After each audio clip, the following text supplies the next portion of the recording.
In a recent project with the Foundation for European Progressive Studies and Renner Institute, we looked at Europe's green investment gap. We estimate that in order to fulfill the commitment to limit global warming to 1.5 degrees above pre-industrial levels, the European Union would need to invest between 12,000 and 16,000 billion in green infrastructure over the next 30 years. What do we mean by green infrastructure? This includes infrastructure, for example, to produce carbon-free electricity or to thermally insulate our buildings. How can we achieve these investments? Instead of waiting for households and businesses to change their behavior, we need to increase public spending on green infrastructure. We propose two policies.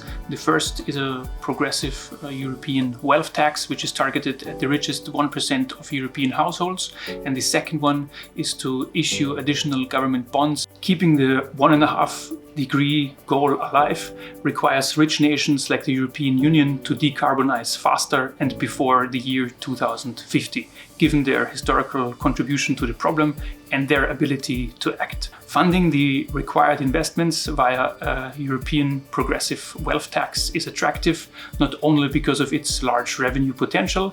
We estimate it could raise between 5,000 and 11,000 billion euros over the next 30 years, but in addition, it also provides tools which allow us to reduce extreme wealth inequality, and it would give us tools to combat crime. Funding the remainder via issuing government bonds is attractive because it can happen quickly and unbureaucratically, and in addition to that, government investment generates a sizable economic boost which will leave public finances in a better shape in the long term.